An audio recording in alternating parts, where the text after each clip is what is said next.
ఇప్పుడు ఎక్స్‌పెన్సివ్ అంటున్నారు. అట్లాగే స్పాన్సర్స్ అంటున్నారు. అసలు ఈ స్పాన్సర్‌షిప్ గురించి, ఈ ఎక్స్‌పెండిచర్ గురించి ఒకసారి ఎక్స్‌ప్లెయిన్ చేయండి. సో ఒక టోర్నమెంట్ ట్రిప్ ఇప్పుడు చెప్పినట్టు 3-4 టోర్నమెంట్స్కి వెళ్ళాలంటే మేమే flight tickets, accommodation, entry fees కానీ అండ్ అక్కడ ఫుడ్ ఖర్చులు అన్నీ కలిపి మోస్ట్లీ 1.5 lakh వరకు అవుతుంది మ్యాక్సిమం ఒక పర్సన్కి. నేను లాక్డౌన్ ముందైతే మా మదర్ని తీసుకెళ్లాల్సి వచ్చేది. నాకు 16-15 years కాబట్టి కుకింగ్ అప్పుడంతా వచ్చేది కాదు, అప్పుడు ఇంకా డబల్ అయ్యేది. బట్ లాక్డౌన్ తర్వాత నేను ఒక్కదాన్ని వెళ్ళాను, స్టార్ట్ చేశాను. సో వాళ్ళు 1.5 lakh దాకా అయ్యేది. సో స్పాన్సర్స్ నాకు మా ఫాదర్ ఫ్రెండ్స్ లైక్ ఒకళ్ళు హర్ష విజయ్ గారు అని ఉన్నారు, ఆయన చాలా సపోర్ట్ చేశారు. సారిపల్లి గారు చాలా సపోర్ట్ చేశారు. లైక్ పాపకి ఏమీ లైక్ స్ట్రెస్ ఇవ్వకండి, నేను చూసుకుంటాను అంతా, లైక్ టోర్నమెంట్స్లో తను స్ట్రెస్ లేకుండా ఆడితే చాలు అన్నట్టు. దొరకపోయింటే నేను ఉమెన్ ఇంటర్నేషనల్ మాస్టర్ కూడా అయ్యేదాన్ని కాదు డెఫినెట్లీ. కానీ చూసే వాళ్ళకు చాలా మందికి సులభంగా నిజంగా వీళ్ళు ఒక వ్యక్తి గెలవంగానే చాలా మంది వచ్చేస్తారు, హెల్ప్ చేస్తారు అనేసి. రీసెంట్ గా నేను ఇంకొక అథ్లెట్ ని ఇంటర్వ్యూ చేసినప్పుడు కూడా తను కూడా చాలా కష్టాలు చెప్పింది. అంటే మిగతా ఇప్పుడు విక్కర్ జెరిన్ కావచ్చు, లేకపోతే సానియా మిర్జా కావచ్చు, వీళ్ళందరికీ వచ్చిన సపోర్టు మీలాంటి ఉమెన్స్ కి ఎందుకు రావట్లేదు? డెఫినెట్లీ ఇన్ఫ్లుయెన్స్ అయితే చాలా నీడెడ్ అన్న personal opinion. And government help కూడా అందరికీ ఒకే విధంగా అయితే రాదు నాకు తెలుసు, దానిలో కూడా ఇన్ఫ్లుయెన్స్ కావాలి గవర్నమెంట్.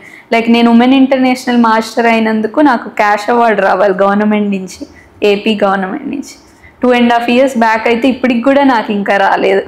గవర్నమెంట్ కూడా మారింది కానీ అది మాత్రం కదలలేదు. ఏమనంటే గవర్నమెంట్ దగ్గర ఫండ్స్ ఎప్పుడు రిలీజ్ అయితే అప్పుడు మీకు వచ్చేస్తాయి అంటారు. త్రూ శాప్ ఇంకా రాలేదు అసలు. అమ్మో చాలా సార్లు విజయవాడ, గుంటూరు, అదే ఇంకా డైలీ జర్నీ లాగా చేయాల్సి వచ్చేది మా పేరెంట్స్ అయితే. 3-4 ట్రిప్స్ అదే ఎప్పుడన్నా అనిపించలేదా ఎందుకు ఇది సపోర్ట్ లేకుండా నాకు స్ట్రగుల్ అంతా ఎందుకు అనేసి? అనిపించింది, చాలా సార్లు అనిపించింది. బట్ ఎవ్రీ టైం నేను ఇంకా నాకు మోటివేట్ చేసుకుంటూ ఓకే ఇంకొంచెం దూరంలోనే ఉన్నాను, నాకు సపోర్ట్ కూడా ఇంకా చాలా మందికి ఆ సపోర్ట్ కూడా లేని వాళ్ళు ఉన్నారు, బట్ నాకు లక్కీగా అది అందుతోంది. సో అది వేస్ట్ చేసుకోకూడదు ఇంకొంచెం అని నేను నాకు మోటివేట్ చేసుకుంటూ, అండ్ నా కోచెస్ కూడా నన్ను మోటివేట్ చేస్తూ ఆల్వేస్ వాళ్ళు నీలో లైక్ ఆ స్కిల్ ఉంది నువ్వు అవ్వగలవు అని వాళ్ళు నన్ను మోటివేట్ చేస్తూ ఉంటారు. ఒకటి పొన్నూరులో ఒక 4 years నేర్చుకున్న, గుంటూరు దగ్గర విలేజ్. అవును అవును నేర్చుకున్నా. మాస్టర్ ఉండి నేర్పిస్తారు. ఆయన దగ్గర 4 years నేర్చుకున్నాను, మురళీకృష్ణ గారని. బట్ తర్వాత మళ్ళీ ఇంకా గ్రాండ్ మాస్టర్ దగ్గర జాయిన్ అవ్వాలి, ఇంకా రైట్ గైడెన్స్ కావాలని గ్రాండ్ మాస్టర్ దగ్గర జాయిన్ ఆ లాక్డౌన్ టైంలో. తర్వాత ఎంతైనా నాకు వాళ్ళు ఎంత పర్ అవర్ 2000 అలా ఛార్జ్ చేస్తారు అవర్ కోచింగ్ గ్రాండ్ మాస్టర్స్ అయితే. అది నేను తెలిసిన వాళ్ళు కాబట్టి వాళ్ళు లైక్ జనరల్ బయట వాళ్ళకైతే వాళ్ళు 4000 అలా చేస్తారు, నేను తెలిసిన వాళ్ళు కాబట్టి 2000. అదన్నా నాకు ఒక ప్రాపర్ గ్రాండ్ మాస్టర్ నేను అవ్వాలన్నా ఎంత కాదన్నా వీక్లీ ఒక 5-6 classes అన్నా తీసుకోవాలి. సో అదే నాకు మంత్లీ 50,000 అవుతుంది. అది ఇంకా ఎంతన్నా ఇంకా నేను ఓన్గా నేర్చుకుందాం, ఇన్ని రోజులు కోచింగ్ తీసుకున్నా కదా అని కొన్ని 1-2 years నేర్చుకుని తర్వాత ఇంకా నేను ఓన్గా చేసుకుంటూ. అండ్ ఇక్కడ హైదరాబాద్లో రామరాజు గారు అని ఉన్నారు, ఆయన గైడెన్స్లో కొంచెం ఆయన సజెషన్స్ తీసుకుంటూ ఇప్పుడు ప్రెసెంట్ అయితే ఆయనతో వర్క్ చేస్తున్నాను. అవును అవును. అంటే మీరు ఈ అంటే చెస్లో ఈ ఛాంపియన్షిప్ ఒక్కొక్క అడుగు వేస్తున్నప్పుడు కోనేరు కంపెనీ కానీ బృణవల్లి హారిక దృష్టికి కానీ తీసుకెళ్ళడం, ప్రత్యూష దృష్టికి తీసుకెళ్ళడం కానీ అన్న జరిగిందా? అంత లేదండి. వాళ్ళు తర్వాత వాళ్ళు కోచింగ్ వీళ్ళలో ఇస్తున్న వాళ్ళు ఎవరైనా ఉన్నారో గుర్తిస్తారు, వీళ్ళు కోచింగ్ సెంటర్ స్టార్ట్ చేశారు. ప్రత్యూష గారు స్టార్ట్ చేశారు ఇప్పుడు. వాళ్ళు కిడ్స్ మెయిన్ చెస్లో ఇప్పుడు కిడ్స్లో ఎక్కువ పాపులర్ అవ్వాలి చెస్ అని ఆమె కిడ్స్లో మెయిన్గా ఫోకస్ చేసి వాళ్ళకి కోచింగ్ ఇస్తున్నారు. అంటే ఎందుకని మీరు స్టెప్ బై స్టెప్ ఎదుగుతున్నప్పుడు అంటే వాళ్ళు ఆల్రెడీ గ్రాండ్ మాస్టర్లుగా ఉన్నారు, అంటే స్పాన్సర్షిప్ కి సంబంధించి కొంత ఐడియా అయితే ఉంటుంది. వాళ్ళని అప్రోచ్ అవ్వాలని కానీ వాళ్ళ దృష్టికి తీసుకెళ్లాలని కానీ ఎందుకు అనిపించలేదు? అంటే ఎంతన్నా కొంచెం డిఫరెంట్ లెవెల్ కదా, వాళ్ళతో ఇంటరాక్ట్ అయ్యే ఛాన్స్ కానీ అవి అయితే ఎక్కువ రాలేదు మాకు. వాళ్ళు గ్రాండ్ మాస్టర్స్ అంటే వాళ్ళ వరకు ఓన్లీ 10 members ఉండి అలా వాళ్ళే ఇన్వైట్ చేసి టోర్నమెంట్స్ జరుగుతాయి, అసలు వాళ్ళు కలిసే ఛాన్స్ కూడా ఎక్కువ ఉండదు. సెర్చ్ చేయాలి కదా మామూలుగా అయితే, అసలు ఎక్కడెక్కడ మన ఏపీ నుండి కానీ తెలంగాణ నుండి కానీ ఎవరన్నా అప్రోచ్ అయ్యారా, టోర్నమెంట్స్ లో పార్టిసిపేట్ చేశారా, మెడల్స్ వచ్చాయి అనేది యాక్చువల్గా వాళ్ళిద్దరు అప్రోచ్ చేయాలి. ఎందుకంటే మా తర్వాత ఎవరు అనేది కూడా వాళ్ళకు కూడా ఉండాలి కాబట్టి. అలాంటిది ఏం జరగలేదు అసలు? అలా ఏమి జరగలేదు. చెస్ మెయిన్ ఇండివిజువల్ స్పోర్ట్ అయ్యేసరికి ఎవరి గేమ్లో వాళ్ళు ఇంకా బిజీగా ఉంటారు. కలవడం అంటే ఆన్లైన్లో అయితే ఇంటరాక్ట్ అయ్యా. ఒక టోర్నమెంట్లో నేను లైక్ గెలిచిన వాళ్ళని లైక్ ఆయనతో ఇంటరాక్ట్ అయ్యే ఛాన్స్ అయితే ఇచ్చారు. సో ఒక టోర్నమెంట్లో గెలిచి నేను ఆయనతో అయితే ఇంటరాక్ట్ అయ్యాను.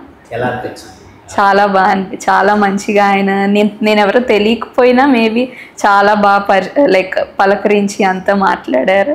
ఇప్పటి వరకు మీరు అందుకున్నటువంటి అత్యుత్తమ అభినందన, best compliment from my coaches. First of all నాకు వాళ్ళ కాంప్లిమెంట్స్ మెయిన్. బయట వాళ్ళందరికన్నా నేను ఎవరే చెప్పినా వాళ్ళు నేను బాగా ఆడుతున్నాను అని చెప్తే ఓకే నిజంగా నేను బాగా ఆడుతున్నానని ఫీల్ అవుతా. సో మెయిన్ వాళ్ళ దగ్గర నుంచి నేను బెస్ట్ కాంప్లిమెంట్స్ అనుకుంటాను. నాకు ఒక చెల్లి ఉంది, తను ఇప్పుడు బీటెక్ సెకండ్ ఇయర్ చదువుతుంది. తను క్రికెట్ ఆడేది, పాలిటిక్స్ తట్టుకోలేక మా పేరెంట్స్ చెస్ ఇండివిజువల్ స్పోర్ట్ కాబట్టి అసలు అలవాటు అయిపోయింది. ఓకే ఇందులో పాలిటిక్స్ లేవు, ఒక్కసారి క్రికెట్ అదంతా చూసాక అమ్మో ఏంటి పాలిటిక్స్ అని అసలు ఆపేసింది. ఏ రకమైన పాలిటిక్స్? తను 1 yearలోనే బాగా ఆడి డిస్ట్రిక్ట్కి సెలెక్ట్ అయిపోవడం అలా చేసింది. కానీ వాళ్ళు ఇన్ఫ్లుయెన్స్ ఉండి ఆ సెక్రటరీతో పరిచయం ఉంటేనే మిమ్మల్ని మెయిన్ ప్లేయర్గా ఉంచుతాం, లేకపోతే రిజర్వ్గా ఉంచేసేవాళ్ళు. తనతో తెలియని వాళ్ళు కూడా లైక్ అసలు సెలెక్ట్ అవ్వని వాళ్ళు కూడా ఆడిపిచ్చేసేవాళ్ళు, తిని మాత్రమే రిజర్వ్లో ఉంచి. అమ్మో డిస్ట్రిక్ట్లోనే ఇలా ఉందంటే ఇంకా స్టేట్ నేషనల్ ఇలా ఉంటుందో అని.